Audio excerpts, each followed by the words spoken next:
So welcome to Twitch. I'm Sophia Shao. I'm Chief of Staff here. I've been Twitch for 2.5 years. And Chris Miller, right there, he hired me. And now he's supporting us. This is great. I'm going to give you a little introduction about Twitch. Let's show our hands. Does anyone know about Twitch? That's awesome. Does anyone watch Twitch regularly? Okay, we need to do a little bit more work, and that's why Tom, our head of viewer experience, he's also here. He's a big supporter of Women in Tech at Twitch as well. So let me tell you a little bit about Twitch. Twitch is a leading live streaming video platform. Our mission is enable creators all over the world to make a living entertaining and educating their fans.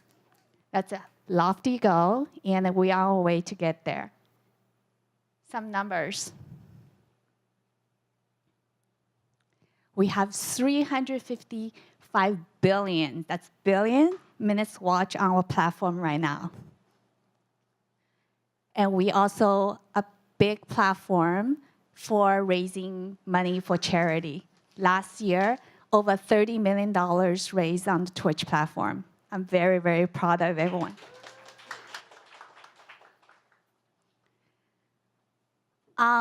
Each day, there's 15 million people around the world to come and visit Twitch. And we have over 2 million broadcasters, our creators, on our platform every month. These are some little stats about Twitch. And now you know, I encourage all of you to check out Twitch and also try to be a creator on one of the Twitch platforms. With that, I'm also tell you a little bit about how I associate with Wes. Heidi and I used to work together. And I know about Wes when it was a little idea Heidi was talking about, and she had a goal of connecting all the women. She's also one of the first female engineering director at Box. And this is the time that we actually have more women. We actually, at Box, we have a really strong woman engineering, woman in tech community, and Heidi was obviously the leader. And she had this idea, worked with our marketing team and made a connection with the other influential high-tech companies in the Valley. And you launched it at BoxWorks, 2014? Yeah, oh, Grace Hopper, 2014, yes. And, you know, New York Times, I recently read an article about New York Times talk about 2017 is the year of gender. And we all want 2018 to be a year of progress. And I think that Wes, where make Wes so special is they're connecting all the women, all of you here, entering, not only entering tech, but staying tech. And sometimes it's hard. We all been there. But with the support that we all have, supporting each other in this platform, I think we can all grow and improve and make a woman a very powerful voice and force in the tech community. With that, I want to hand the mic to Heidi. Thank you, Sophia. So my name's Heidi Williams, and I'm the founder of West. I've been in the tech industry for 21 years. Oh, I guess 22. It's 2018 now. 22 years. And definitely when I was at Box, I was really impressed with the energy from the women in tech community, but also really saddened that in 20 years, not much had changed. And I'd been at Adobe prior to that, and I think it's so big that you just don't really realize that people are still struggling and trying to kind of make a place for themselves. And I heard a very interesting statistic, which is that white women leave tech at twice the rate of white men. And Black and Latinos leave tech at 3.5 times the rate of white men. And while a lot of people are focused on diversity, meaning pipeline and getting people in the door, I saw them all walking out the back door, and I thought, this is terrible. What can we do to help retain the folks that are already there? And that I don't want to wait for the next generation of 8th graders to become vice presidents. We've got the people who are on the cusp of being directors and senior directors and vice presidents. Let's really encourage them and help them thrive in their careers so they can be the next generation of role models for all of us. So, so that's really what inspired me to start West. It's been a humbling experience. It's been amazing to hear the stories both from mentees and mentors who have gotten a lot out of the program. So couldn't do it without my amazing working team. There's a bunch of folks. Can you all raise your hand, everyone who's on the West volunteer team? I think there's about 12 of us. Thank you all for your hard work.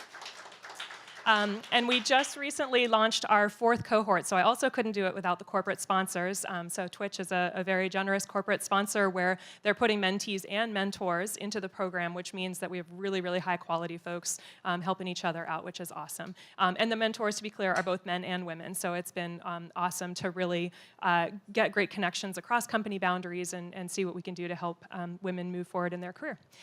So as part of that, I think, is anyone here a West mentee or mentor? Raise your hands.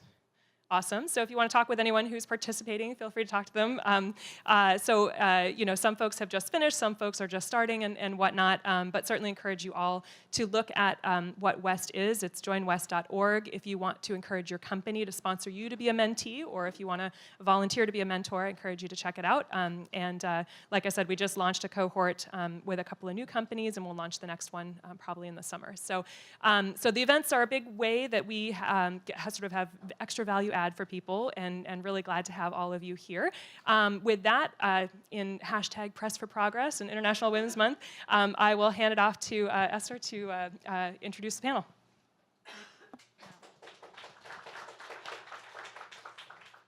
So top-level athletes, successful business people, and achievers all set goals. Setting goals gives you long-term vision and short-term motivation. It focuses your acquisition of knowledge and helps you achieve the things that you actually care about. After setting goals, though, it's sometimes hard to actually accomplish them and succeed in working towards them. So we'll focus on this panel on the different ways in which our panelists are doing tips and tricks that they're actually working in order to succeed with the goals. So with that, let's start with everybody on the panel. Say a little bit something about yourself and a goal that you're proud of that you have accomplished. I guess I'll start. My name's Charmine Brovaric-Chap, and I'm a lead product manager here at Twitch. I am really proud of a goal that I accomplished last year, which was climbing Mount Kilimanjaro with my husband on our honeymoon.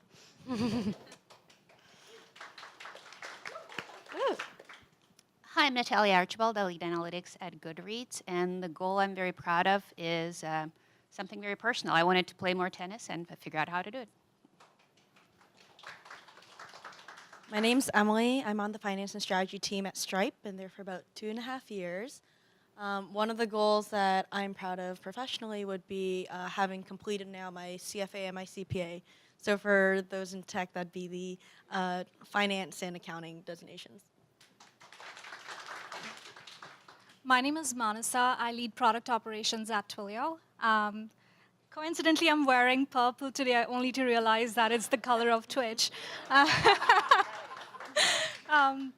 The goal I'm proud of is since last year, I've been, I'm passionate about like working on habits and creating a habit. So I don't know how many of you all know about Matt Cutts, who's a TEDx speaker. So just like him, I do something every single day for 30 days for every single month. So I've been creating habits that way. So I've learned, like, I've had like 12 different habits over the past year. Hi, everyone. Thank you for coming. I'm Lida. I run the US office for a consultancy that does branding, development, and design in Mexico City, and we have an office here as well. One goal, which is funny because I'm like, I changed my goal because I got some inspiration from the rest of you. So I have gone to many silent meditation retreats, like many 10-day ones, 3-day ones, and so on. And there was one that there were a lot of requirements before you could go to this like specific meditation retreat, which is kind of ironic because the whole point of mindfulness is to like let go. But I was like, yes, I finally achieved this goal and went to this really amazing meditation retreat and got back a couple months ago. So that would be mine. And I'm Esther. I'm a software engineer. I was at Mix and StumbleUpon, which is a content discovery platform. And a goal that I'm proud of is actually this right now. Speaking up and talking in front of people is something that I've been told I should work on and do it. So here I am. I always find it hard to balance between work and personal goals. So the question here is, how do you do it? And if so, are there any challenges of having both personal and professional goals? Sharmeen, you had a pretty impressive personal goal. But you also had, like, what are your views on why it's important to have personal goals? Yeah, so I personally think that it's really important to have growth outside of work because you don't want work to be your life. I try to compartmentalize some part of it, which is actually very difficult to do in the Bay Area because we create this culture of come here, have breakfast, lunch, and dinner, and then hang out and play games afterward and socialize with your coworkers. And then you go home, you sleep, you wake up, and you do it all over again. So how do you break that pattern? So a personal goal that I have is actually to go home and cook dinner with my husband every day. And I broke the rule today, and I had pizza, but I'm here for this event, so I think it's worth it. And another thing is, so kind of making sure that you have growth personally at home, but then also when you're at work, making sure that your work goals align with your long-term personal career goals, and being able to recognize that when they're not in alignment anymore, it might be time to make a switch, and there's nothing wrong with that, and encouraging that you can have these conversations with your manager and check in and not be scared about those types of conversations. And Lita, you spoke about how you have like a personal coach that helps you out with doing both goals. Yeah, what's great is she's sitting right over here, Jen. So I've been working with a coach since last year, and prior to that, also went through the West Mentorship Program. So that was great, and I'm looking forward to mentoring this year. So I think it's really helpful to have like an accountability partner. So whether that is a friend that, I have a friend who texts her lunch option to another friend just to like make sure that she stays accountable for her goal of like fitting into her wedding dress. So it could be something like that, very kind of casual and easy, and you don't even need a response. You just kind of do it to keep accountable. So I think both having a mentor and sometimes even a coach has really helped me to kind of both, like Sharmeen said, align the personal and professional goals, but also you always get homework after every call, so you gotta stay accountable and do them. So, and then when I try to actually come up with my goals, sometimes I start with like a blank page, and it's kind of scary of where to actually start and how to do it. Emily, you use an octopus to come up with goals. Yeah, so I was trying to explain to the team how I set goals every year. And I've done this now for 4 years running. I always start every year, and the reason why I say an octopus is I always start off imagining Da Vinci's drawing of the man, and then I sort of envision that every limb that sticks out is one aspect of my life that I want to focus on. And what ends up happening is it really looks more like an octopus because there's like arts, for example, is one of them. What I call another category is brain food. There's the work, there's personal relationships, and I sort of map out all the focus areas. And then from there, if you guys have seen Simon Sinek's talk about the why, I always start off with sort of, why is something important to me? Why is that focus area so important?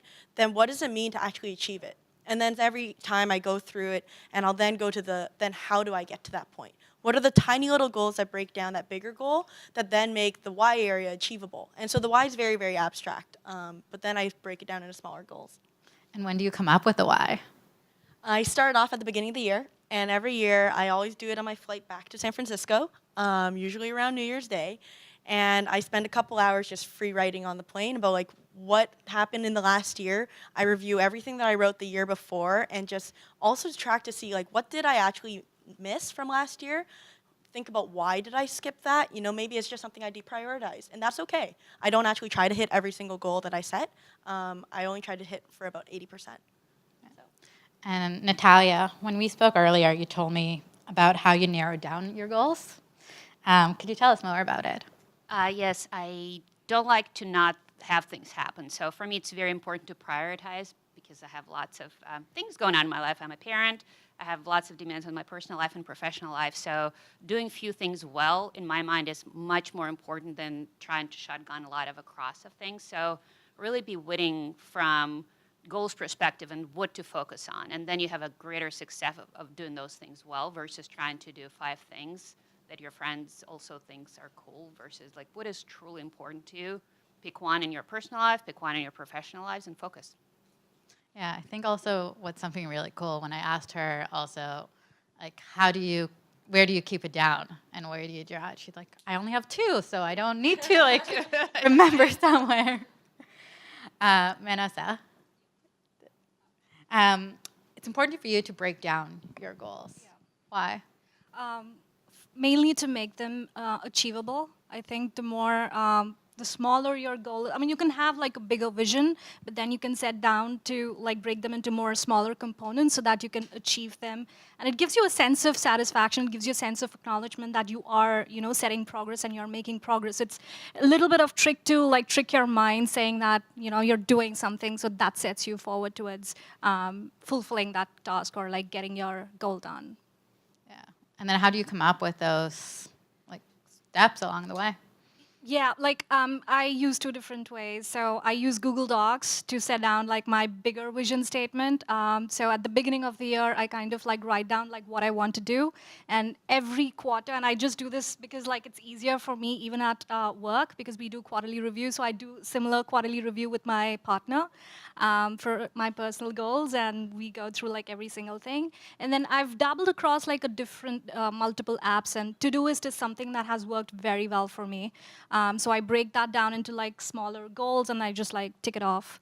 And I strongly recommend you watch Matt Cutts, this video by Matt Cutts, where he talks about how you create a habit, because it's almost very similar to like how you create a goal or like how you're achieving a goal, right? Like if you're doing something every single day for like 30 days, it forms a habit. And you know, when you start applying the same concept towards like achieving something, which becomes your where we're approaching your main goal.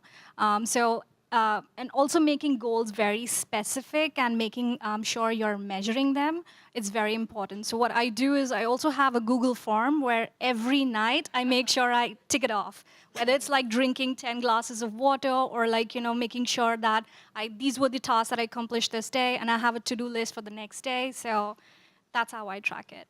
Nice. When you're coming up with your goals, do you think of them in terms of like yearly goal, 5 years, 10-year goals?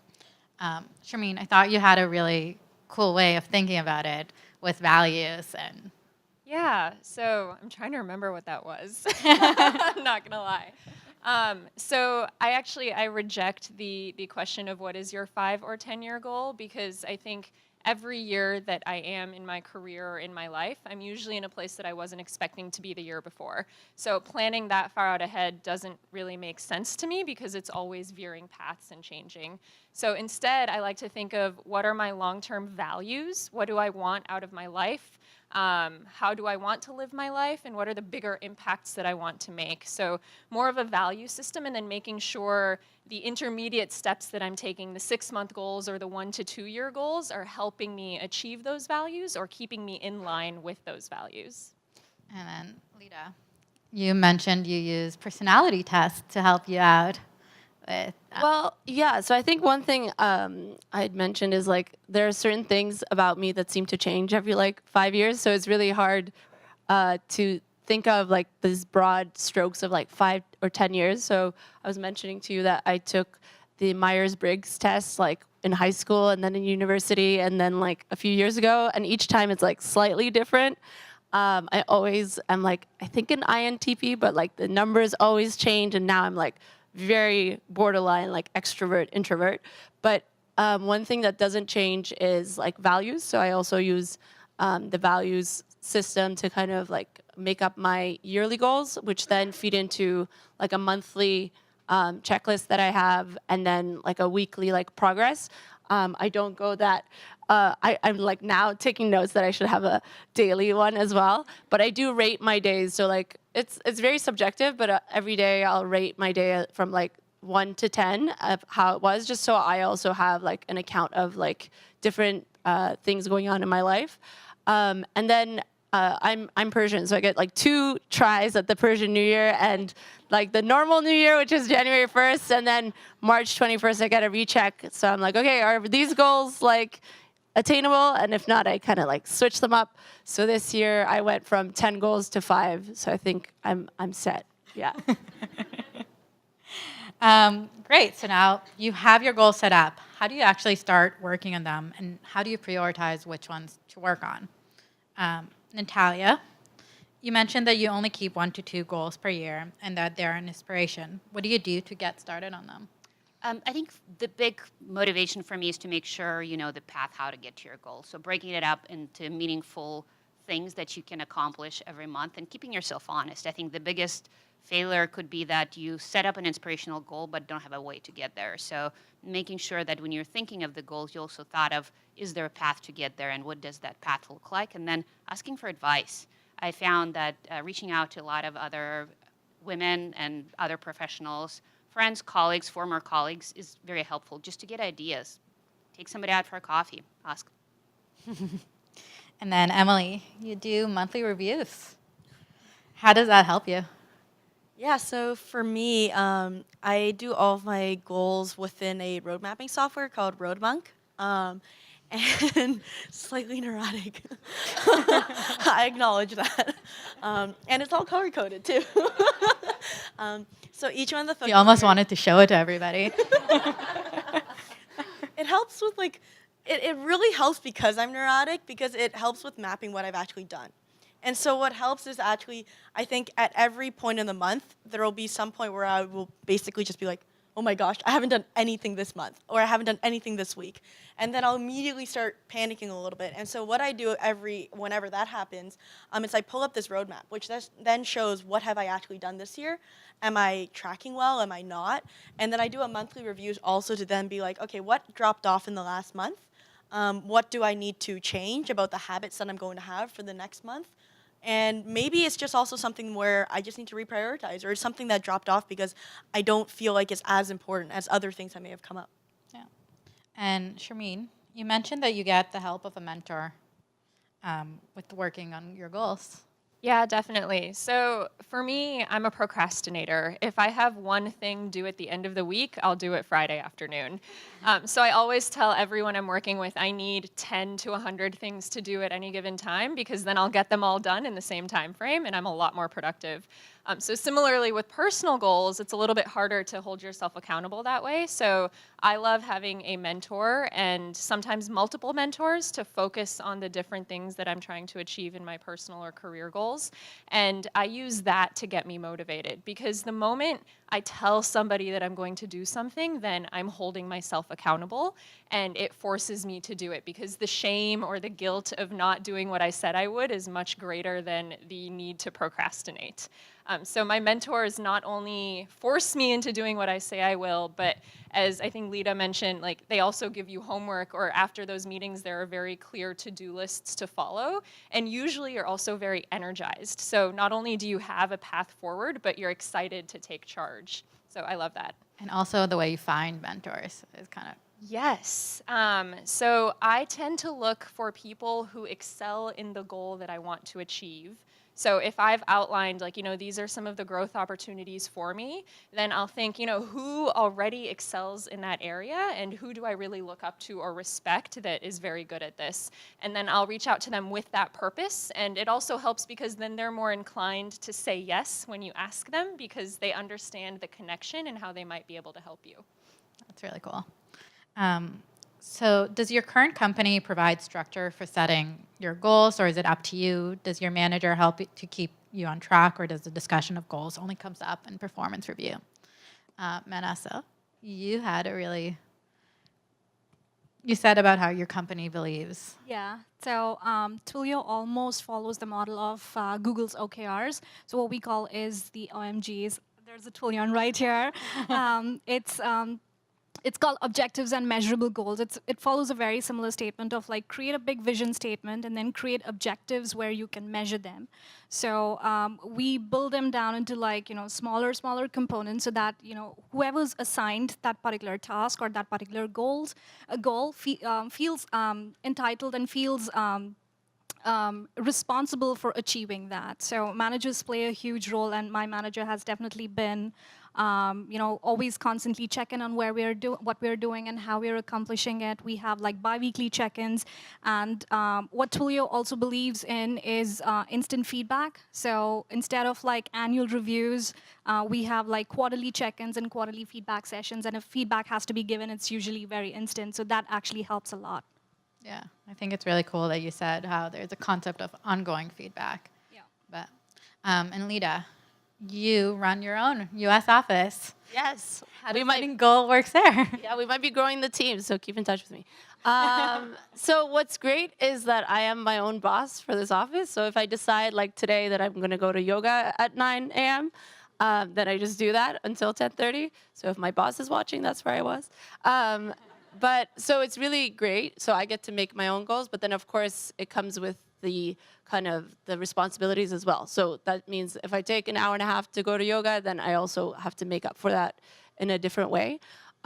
So yeah, and what we do similar to what Manasa said is feedback. So we use the 360 model, which is that you get feedback from both your like bosses, who are, in my case, the two founders of this consultancy, but also the other team members who I like directly and also indirectly work with. And then it's like reciprocal. So if they have a feedback session coming up, I can also participate. So I really like that because it kind of keeps you on your goals, but then you also get some feedback from folks that you might not necessarily otherwise work with very closely. So I think that's really helpful. But it's really nice that I get to kind of be very proactive with my goal setting. And are there any tricks you do to get motivated on the goals and keep going past January? And this is for everybody. So whoever wants to start. Does anyone want to start? I have the mic. So I mentioned I have like quarterly kind of check-ins. I think someone mentioned earlier. And I always think towards the end of the month, what could make the following month better? So already this week, I'm thinking of like what could make April better, both in terms of like personally and professionally. So that's how I keep a momentum. And also just like some tricks that I do, like I mentioned, just yoga. So now it's top of mind. So like I know everybody's gonna be like swarming the yoga studio January and February. So then I'm like, okay, I will have my like class pass situation going. But then come March, I'm like full on, So I think sometimes also realizing to keep the momentum going, you need to like not be following the herd and only do it in January, and to keep yourself accountable throughout the year. I think one of the actually it's both a tip and a trick on how to achieve a task or fulfill a task or achieve your goal is there are some factors that you can control and you cannot control, right? So factors that you can control is time. So when you're trying to set a goal, for example, like it actually applies to me. If I want to go running, I want to make sure that I'm setting it at a time where I can actually go do that instead of saying, okay, I'm going to run at 12 p.m., which I know I cannot. So when you start doing that, it'll help you like make progress. It will help you feel more accountable, and you will achieve that, right? So that's going to give you a sense of achievement, and you'll actually start making progress towards it. I agree a lot with what Manisha said about the need to have a feeling of achievement, because I think that actually is one of the most powerful things that then motivates you to continue working along that work stream to work towards your goals. For me, for the roadmap, so then serve to each area, I have a quote which I spend probably the most amount of time thinking about, which is for each area is like my why statement. And that for me is, if I've set that correctly, that is my biggest motivator. It's very, very abstract. And then sort of again to the roadmap is I've put little pins down of what it, like the smaller items that I have to then work towards. And so if I miss one, it's like, for me, it's, okay, so I have to move that one. I missed one, but then there's still more in the pipeline. And so it's not like, oh, because you missed one, you're completely off track for the rest of the year and like start over. It's like, oh, no, this is just like one miss, keep going. And now that once I've built up all these little pins of things I've actually done, then that's really powerful and really motivating.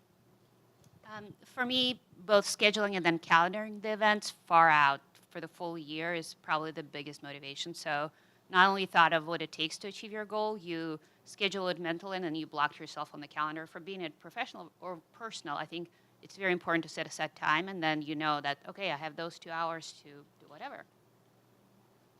So many awesome tips. I've run out of ideas. So this is a little nerdy, but Tom can attest to this. Something we do at Twitch for product management is we set output goals and input goals. And I'm totally stealing this from our CEO, but I think it's very applicable. So what I love is that your output goal could be, hey, I want to lose 10 pounds in the next 6 months. But that's super abstract and you don't actually know how to achieve it. And so again, breaking it down into your input goals should be something that you actually can take action on. So the input goals for that could be, I'm going to go to the gym 3 times a week. And that's actually something that I can track and achieve. And hopefully if I'm doing that well, I should check in and see progress toward my overall output goal. And again, it's the same of just making sure you can feel that kind of excitement and progress that you're making toward your overall goals. Nice. Has there been a goal that you accomplished which you were surprised at how easy it was to actually get done? Emily, you set a goal about 350 hours to accomplish studying for your CFA. How did you do it? Yeah, so when I first started off at Stripe, much smaller office, we were all doing a lot of hours. We were doing about probably between 10 to 14 hours consistently, usually more on the higher end. And right around that time, it was when I had to make a decision of whether or not I was going to finish my CFA and do the last level. It's recommended that you spend about 350 hours studying for the last level, and I had about 3 or 4 months beforehand. Again, to making it super achievable, I started off by actually writing down on a piece of paper, I wrote the quote of like why I wanted to finish this exam, and then I put a tally for every hour I did. So every time I did an hour, I'd put a little tally mark. Until even the week before the exam, I finally hit the 350. It was like 2 days before the exam, and I finally hit the 350, and I think that was it. It was just even that simple act of putting a tally down for each and every single hour, that was the way that I was able to do it.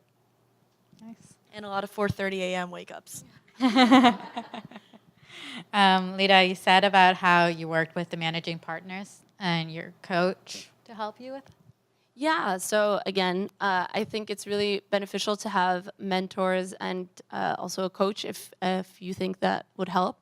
I think it does because in my case, I like had just started working with this company and there's 2 partners and I'm reporting to them and also it's a remote team and so many like factors that I thought were like overwhelming in order to like manage up essentially and say, okay, these are the values I really believe in. And to your point, Emily, like I also really think it's good to have like your values like in even your one-on-one docs, which my coach and I started doing, because then it keeps you always like grounded in the high level rather than like getting lost in the weeds. So one thing that was really easy actually in hindsight was this concept that actually the COO of Stripe, I didn't know that that's where he worked, but she started this process of an open letter, which I really love. And it's essentially like she wrote this letter of how it's like to work with her. And for every single colleague who then joins her team, they already know what it's like. So for me, based on the 6 values that I identified to be my top and that have essentially not wavered for like over a decade, I have like a separate section for every single goal. So for example, like most people, including the partners, had no idea I'm an introvert. So I had to put it in a section like, surprise, I'm an introvert. And also if you ask me like a direct question, it might take me like a little longer to come up with an answer and just like things like that. And I was hesitant to send this because it felt like, who am I to like designate what the process should be? But I think in doing it mindfully and having my coach egg me on, and she was like, "When are you gonna send this?" And it was on a Monday, and I'm like, "I'll send it on Wednesday," and I did, and like the partner like loved it. So I'm like, this was such a goal that I found so overwhelming, but it was like super easy actually. So that's one that I can attest was easier than I thought. And Vanessa, you also had a really interesting one. Yeah, I think I'm thinking which one is that, but I think it's about writing. Yeah. Yeah. So writing is not my strong asset, but I wanted to like get better at it mainly because like I learn a lot from people, right? I love, learning new things. I like applying the same things onto myself. I also like to coach and mentor people and give back on what I learned based on my experiences. And I thought writing is one medium apart from having one-on-one conversations, mainly because of the reach that it has. So yeah, I took that as a challenge. I took that as a goal. I made it accountable by telling people that I will be writing. So if anybody is going to ask me again, like someone said here, like the shame and guilt. So yeah, I just wanted to, talk to people, tell my managers or like my friends and stuff. And when they ask me, I actually have something. So I'm making some progress, if not for great progress on that. Nice. Has there been a goal that you've given up on, and what did you learn from that? Natalia? I like what you said about not being too hard on yourself. And I'm clearly much older than most people here, and I think through the years, what I've learned is if I want this to be a long-lasting relationship, I want to be a parent for a long time and successful at it. I want to continue working. You gotta be easy on yourself. If you're your own worst critic, that's horrible because you only have you. So be kind to yourself. Find those that like you. I always tell my kids, you have to have friends that like you. You don't have to be friends with everybody, but find those that like you, that enjoy your company. And that's what it's important to me, to find those that like you. But also be kind to yourself. Set the goals. You're going to make some, you're going to miss some, but know that you're making progress and know you have another go at it. And then Emily, you mentioned about not hitting all your goals and 80% of them. Like, what do you do once those goals that you found? So a big reason for why I don't actually try to hit 100% of them is I think so many of the greatest opportunities that I've had were completely unexpected. And so you can't really plan for those. And so by not forcing myself to hit 100%, I've actually left room to be like, if there's an opportunity, if there's a trip, if there's something that comes up in my life, then I've given myself the flexibility for that. And so what I've found also is that there's usually trends. So for me, I always say I'm going to play more piano, and that's usually the first thing to fall off. And so this year, when I realized that happened for the last 2 years, then this year I was like, well, I think I want to believe that I want to learn how to play better. And I think the reality is, like, when push comes to shove, I just deprioritize it. And I think this is the first year where I've been like, okay, I'm sorry, Mom and Dad, for all those piano lessons you sent me to, but it is what it is, and it's something that I've come to peace with. Nice. And this one's going to be around for everybody. How do you help others come up with their own goals?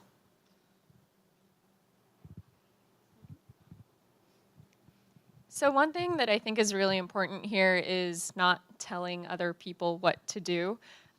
So what I normally like to do when I'm helping others come up with their goals is to try to ask the right questions that get them to think deeply about, what are my values? What am I thinking of? What are the reasons that I want to achieve something? Are they the right reasons? And kind of digging into those and figuring out what those questions are. And then that way each person that you're working with or talking to can come to that realization for themselves what their goals are and what it means to them. I sometimes try to employ the iExam method, where it's like 1 or 2, 3 or 4. So if you have somebody come to you and say, I want to switch my job because I want it to be fulfilling and I want to grow and I want a new title and a salary. You're like, okay, what is more important, title or salary, A or B? And then again, is it something you want to do or something that you're okay doing because it's a bigger salary? So giving everybody those choices where you have to pick one, I think, is what I've found that's been helpful in some of the conversation I've had.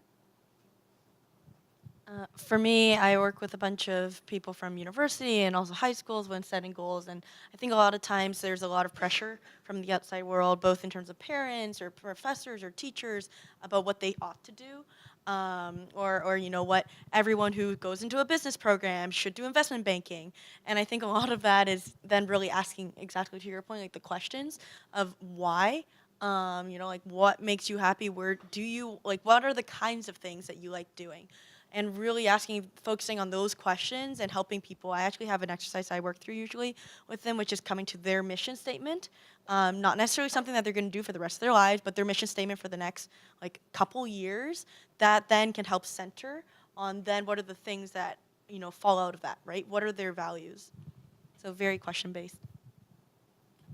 I think for me, it is about like setting a clear vision statement. Because if you don't have a good, clear vision statement, you don't know what you'd be achieving. So making your goals very specific. So I make sure that they know what they're going to accomplish, they know what they're going to do, and what they're responsible for.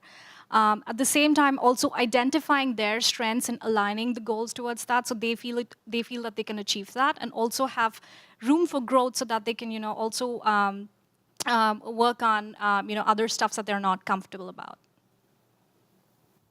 Okay, I'll try to sum up some of the things that have been said.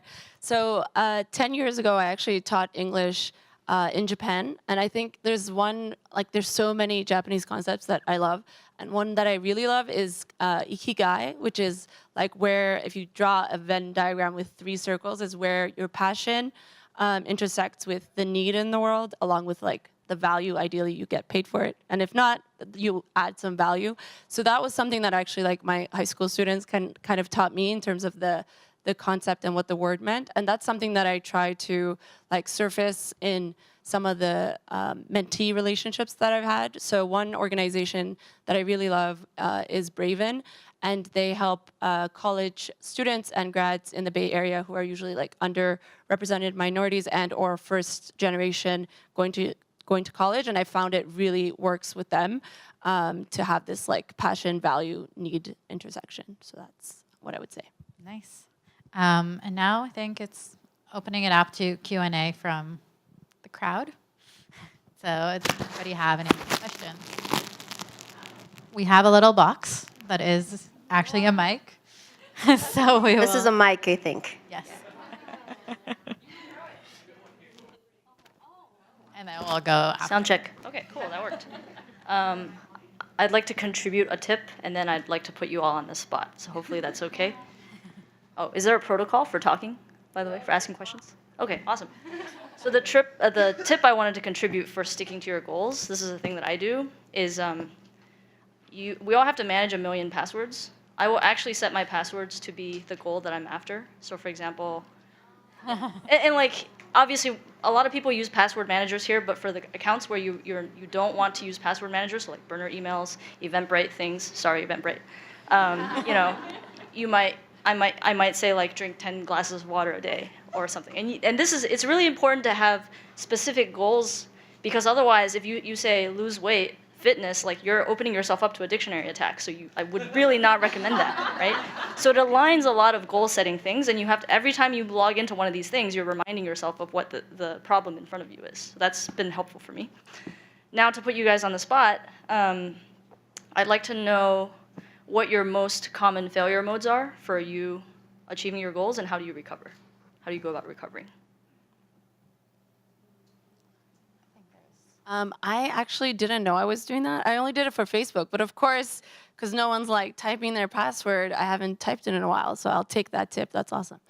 I think one failure point for me is like, I think many people here are very ambitious and like perfectionists, and I am as well. And like I would just set too many goals. And I think what I've done is, like I said, I had 10 goals that seemed like such focused goals, and at the beginning of the year, and then I got them down to 5, and now based on Natalia's wise advice, I'm gonna try to like nest some in so that it'll go down to 2, which I feel like is cheating, but I think that's my failure point. I'll go later. My failure mode is probably just staying. I think it's very easy to stay busy in the city. I think you can go to a different event every single night. You can go get dinner with people from work, with people that you know socially. I think there are a million and one things you can do. And for me, my failure mode is definitely just keeping busy and forgetting to make time for myself. And then forgetting to make time to like focus on the goals that I set, because most of those aren't with people. Most of them are very focused on like having that time to read enough or having that time to build a new skill. So sorry. The recovery point for me is I do the monthly check-in, and usually before that point too, I know if I don't hit a certain, I actually track the number of hours I sleep per night, and so I always know that if I'm hanging out with friends or if I'm doing something or if I'm working too much, my sleep is the first thing to go, and if I don't get enough within a week, I actually get a little alert, and so that also is another reset. For me, it's disappointment in not getting far enough on the goals, hence why now I only have 2.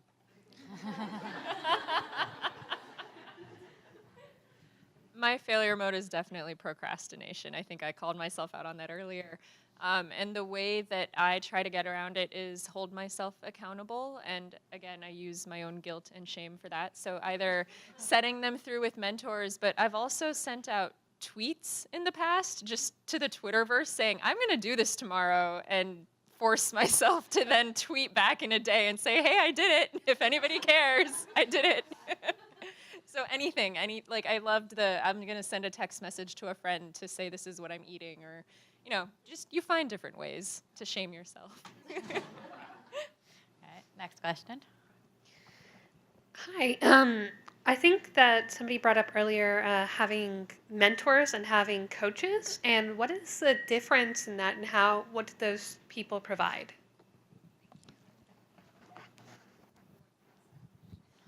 I can give you my version, but if you'd like, straight from the coach's mouth, Jen is here. So for me, my mentor and previous mentors, I like similar to Charmaine, I seek them out for a specific goal, and then I say, like, you, for example, in the previous setting, I founded a startup, and then I wasn't sure whether I should like dissolve it or try to sell it, or I had all these questions, and then I wanted to make a transition into a full-time role, which I did. So I sought out somebody who had done exactly that. So he was my mentor through West, and he had like started a startup and then gotten it acquired and then stayed with the company and then switched roles. Of course, he's like very senior, but he was great in helping me walk through the path of his thinking and show me for myself that that wouldn't be the right thing for me. And I actually decided to dissolve the company. So that is one thing for the mentors, that is like their experience, you kind of glean from it what you can. Whereas with my coach, I kind of like tell her what I'm working on, and we have very specific agenda items that I fill out, and like action items and homework, and it can like range in a plethora of ways, from like personal to professional and everything in between. So that's how I would differentiate it. Are there any other questions? You did it. I have no hand-eye coordination. Thank you for that, guys. That was great. My question is around, if you are mentoring someone, what are the different methods that you've used that are effective? And you've mentioned some for goal setting and figuring out kind of when in the planning sort of period, but keeping them motivated throughout and on track throughout, because planning and setting the goal is one thing, and we're all very good at that. And also, like, this person's out of your control. I feel like controlling yourself is obviously easier than trying to control someone else. But how do you go about getting people to stay accountable to stuff as well, if you're kind of trying to guide them through that? I'll give a one-sentence answer, which is I told my mentee to read Drive by Dan Pink. There are so many great books, but that's one of them. Not to sound like a broken record, but starting with the why, I think probably spend the majority of the goal planning time just really focusing on the why. And usually when things fall off, it's because that why wasn't necessarily the one that really resonated with me or with the person I'm mentoring. It usually is like some other reason that caused them to set that goal. And so focusing on why you're doing it is just, I think, the most important part. So do you just kind of keep repeating, remember your why, like, this is what we discussed, don't forget, because I think people do forget as well. I love sticky notes. So there is a sticky note in my bathroom with the goal. There's a sticky note in my mirror, and so different times of day, like wherever I'm going to be, whether that's a morning routine. So for me, it's I actually have one that's right next to my door. So every time I close my door at night when I go sleep, um, it's my gym goal because I always do the gym in the morning. So even if I don't want to go to the gym, I like when I close my door to sleep at night, I have to see that sticky, and then I'll be like, oh, okay, should go to the gym. But you also use like your why in order to like if you're feeling down on yourself or to remind yourself about why you're doing. Can I add a little something too? I also think asking why not is interesting to find out like, okay, you might have a good why, but what is actually getting in your way? What are your obstacles? Like what's preventing you from achieving the goal? And sometimes it can be really little things. Like the one example about like going to yoga class is like, if it's a pain in the ass to like get up in the dark and fumble around your drawers and find your clothes, maybe set them out the night before somewhere easy. So you like one little obstacle out of the way of like getting out of your cozy bed to get dressed and it's cold. Just put it somewhere easy to like put your clothes on and go, you know. So I think asking why not is really, really helpful, and digging into like what is actually getting in the way and help them kind of unpack that. I think we have time for one more. I have it. Okay. Hi, I'm Alina. You mentioned a lot during the conversation your mission statements or values. Can you share what they are at the moment? If you change them a lot, if you edit them a lot, why are you doing that if that happens? Things like that. And are they more related to your kind of personal life or more towards the professional aspect? Thank you.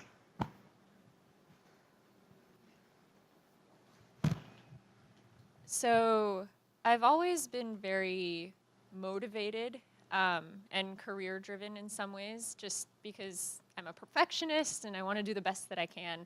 But as I have progressed kind of through high school, college, and 10 years of my career, I've found that I'm more motivated when it's in line with my passions. Right? So my values tend to be, do I feel like I'm making a positive impact on the world?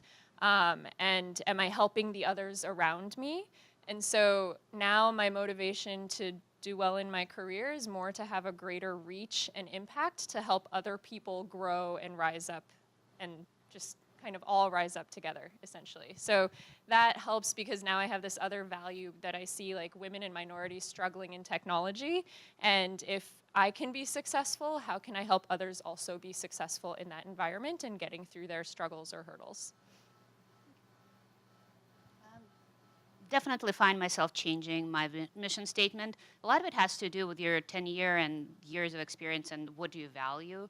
I think early on in the career, as everybody out of grad school, everybody's super motivated to become the CEO. I think after 10 years, you sort of have to ask yourself, do I really want the CEO job or not? And why not, I think is very important. And then, you know, what will make me happy to keep working until I'm X years old? My mission statements has definitely changed over time, and I think that's also guided my career decisions.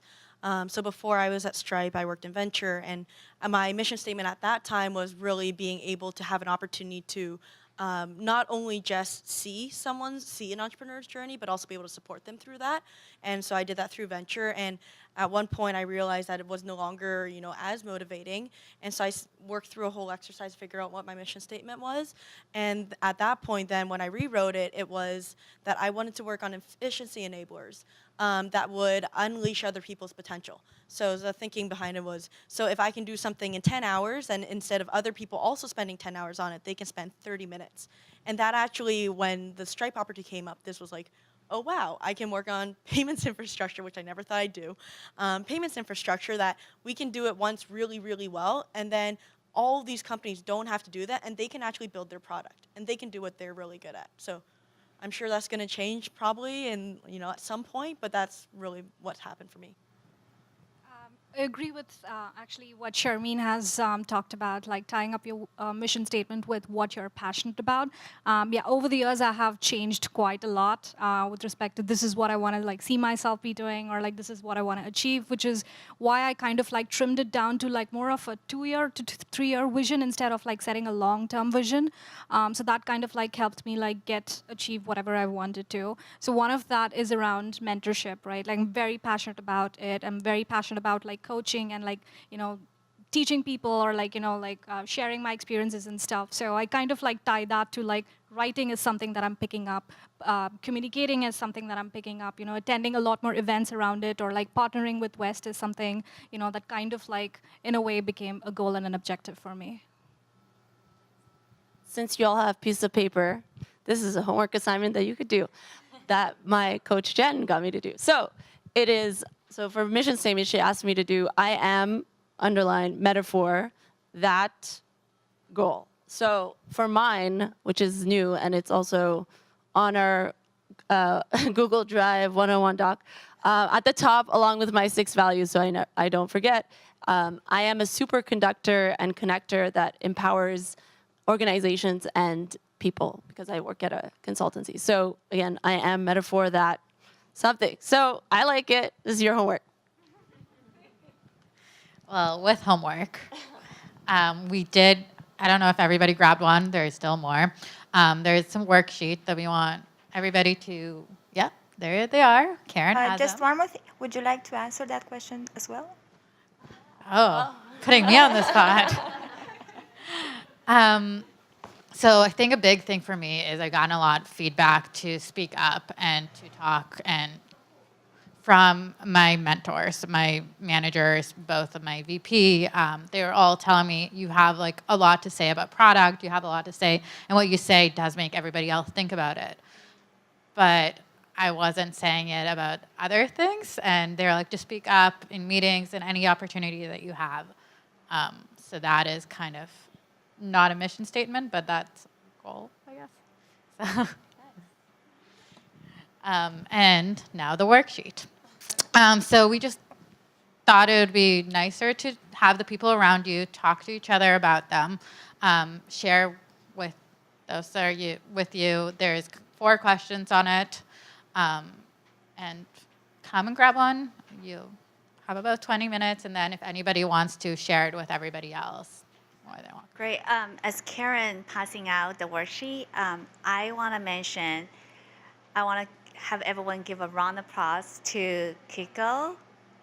She's there. Esther, Karen, and Heidi.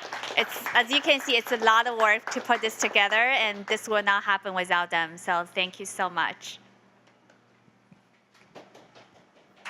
I also wanted to make sure we gave a huge round of applause for our panelists who were phenomenal, and also our moderator, Esther, for tonight. We wanted to make sure that everyone got a chance to meet each other, which is why you've got these little slips of paper.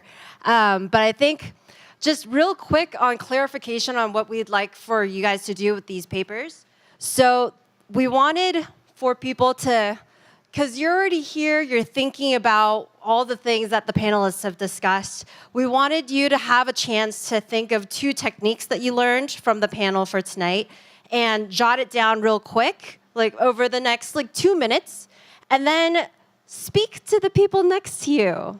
I know it's kind of awkward and you don't know them, but this is a great opportunity because we're all together here because we want to learn and we want to network. So we want to give this opportunity for you guys, and I hope that the panelists will also come and mingle with the crowd. So thank you.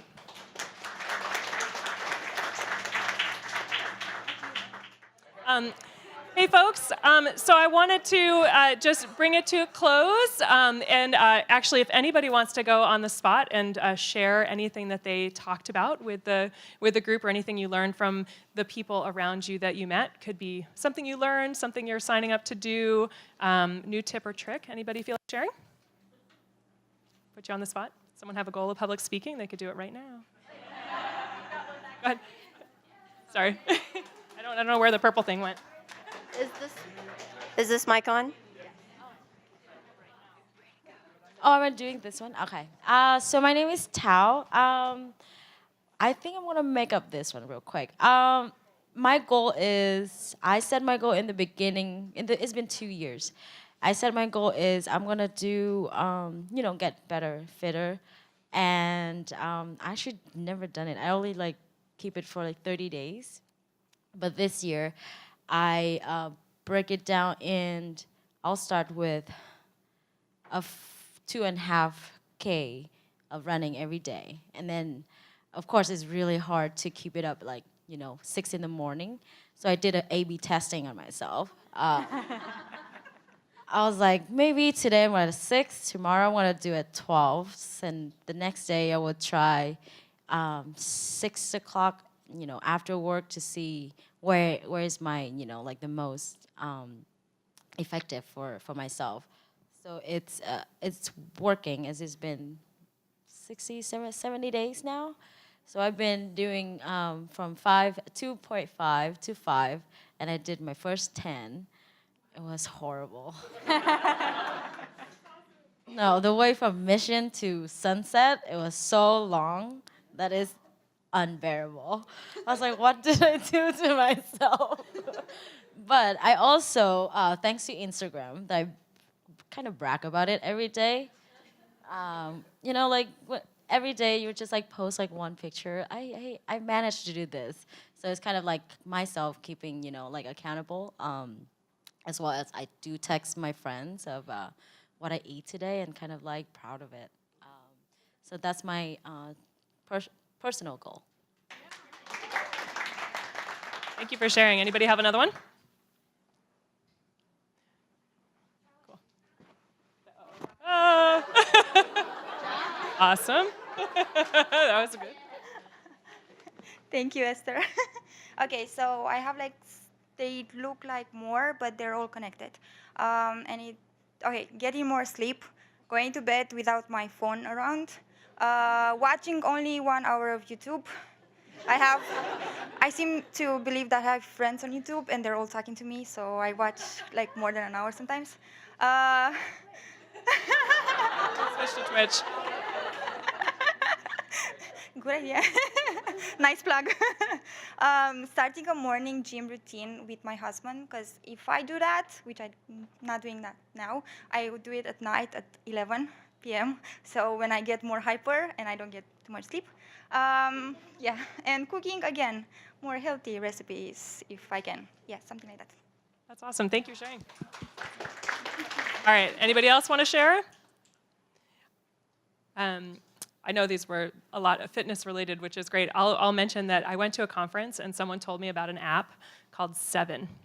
7 minutes. If you can find 7 minutes in your day to get exercise, it unlocks everything. And it turns out pretty much everybody has 10 minutes to spare. So I literally get up in my pajamas, I go downstairs, they have everything from like yoga stretch to like actually cardio, whatever. It's a great way to get started, and it's all about moving like barriers. Like I don't even put on workout clothes. I just go in my pajamas, and it doesn't matter. So anyway, if anybody's looking for other tips about how to start, even smaller than 2.5K a day. Cool. Well, I want to thank you all for coming. I hope you enjoyed meeting each other. I hope you enjoyed the panel. Thank you to Twitch for sponsoring. To everyone in my working group, you guys did an amazing job. I think we're going to be sending out a survey afterwards. We would love feedback about what other topics might be interesting, different formats. It's all, right here, it's paper. We're going to use advanced machine learning to process all the documents. Anyway, so if you could fill out a survey, give us feedback. We would love to hear about it. Yeah, go ahead. Can you share more about West? Oh yeah, did I not describe it very well? I'm sorry. So the way that West works is we connect women with mentors from other companies. So there's 2 ways to sign up. One, you can have your company sponsor, and that it's a paid mentorship program. So for companies, basically they can say, I'd like to sponsor 5 women or 10 women or 20 women to participate in the program. And then we ask the companies also to nominate mentors. So that helps us have a really high quality mentor pool. And then the idea is that the other way to come in is as an individual. So you can pay to come in as an individual, and we will help find mentors from the pool to match you. And so I partner with a company called Everwise, and they're sort of like the 800-pound gorilla in mentorship. They do an amazing job matching folks, and they help sort of facilitate the program. You're matched, and you basically meet with your mentor for about 6 months. The commitment's about an hour a month and maybe another hour for homework. It is mentee-driven, so you come and you pick your goals. Now you guys are experts at that. So you pick your goals. What is it you want to achieve? What are the skills that you want to learn? We really believe in sort of horizontal skill building. So it's not how to get better at Java or at React or something like that, or not necessarily even about how to be a better product manager, but more horizontal skills. So it could be negotiation, it could be influence, it could be strategic thinking, it could be building personal brand. So there's lots of sort of horizontal things that will help you grow in your career that are not specific to your technical sort of domain expertise. We're targeting women in tech, but we define that super broadly. So engineering, QA, IT, but also sales engineering, product, design, technical program management, sales engineering, marketing ops, sort of, if you think you are technical in your role, you're welcome to join the program. So we run people through 6 months of mentorship, and you have access to the Everwise platform for a whole year. We launch it in cohorts so that we can learn from each group that goes in and make sure we have enough mentors each time. So we just launched one February 27th, and the next one will be sometime this summer, June or July. And there's more info on our website, joinwest.org. WEST actually stands for Women Entering and Staying in Tech. I forgot to say that earlier.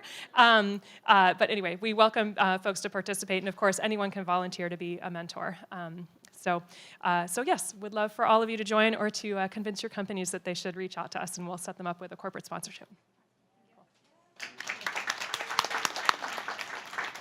All right, so while everyone's still sitting and you have your pens out, we're gonna do the survey thing, because I'm also gonna pass this out right now. So if you can grab one, pass down, grab one, pass down, grab and pass, grab and pass. Okay. All right. Oh, there's a lot of food left on the back end, so if you are still hungry, please eat more.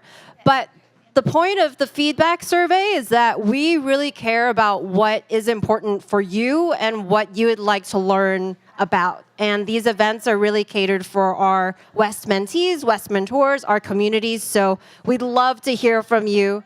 Thank you so much for filling out the form and coming tonight.